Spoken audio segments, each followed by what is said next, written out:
শিক্ষামন্ত্রী ধর্মেন্দ্র প্রধানের পদত্যাগের পর বাকি শর্ত পূরণের আশ্বাস পেয়ে আপাতত রাজপথ ছেড়েছে ককরোচ জনতা পার্টি। নতুন শিক্ষামন্ত্রীর দায়িত্ব পেয়েছেন প্রহ্লাদ যোশী।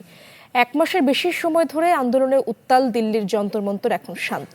তবে ভবিষ্যতে শিক্ষা খাতে দুর্নীতির বিষয়ে সতর্ক বার্তা দিয়ে সরকারের প্রতি নজর অব্যাহত রাখার বার্তা দিয়েছে ককরোচ জনতা পার্টি। টানা ৩৬ দিন প্রতিবাদী স্লোগানে মুখর থাকা যন্তর মন্তর এখন শান্ত। নেই কোনো কোলাহল, ফাঁকা রাস্তায় চলছে যানবাহন। নিরাপত্তার স্বার্থে এখনো আছে পুলিশি পাহারা। এই চিত্র দেখে কে বলবে একদিন আগেও বিক্ষোভে উত্তাল ছিল ঐতিহাসিক এই চত্বর। নগদ নিয়ে এলো হার না মানা হার অফার। সর্বনিম্ন 10,000 টাকা রেমিটেন্স নগদে পাঠালে থাকছে স্বর্ণের হার জেতার সুযোগ।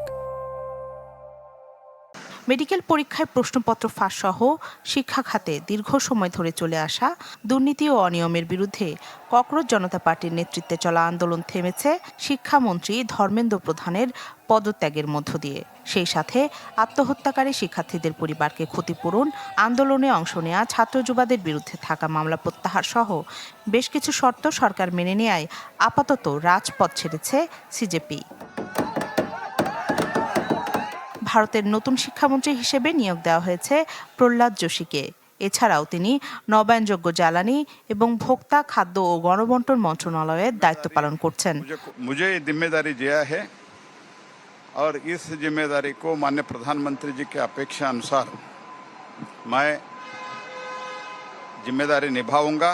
আন্দোলন সফল করতে যারা পাশে থেকেছেন তাদের ধন্যবাদ জানিয়েছেন ককরোচ জনতা পার্টির প্রতিষ্ঠাতা অভিজিৎ দীপকে।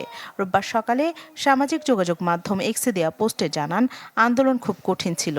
বলেন, এটি কেবলই শুরু, আরও দীর্ঘ পথ পাড়ি দিতে হবে।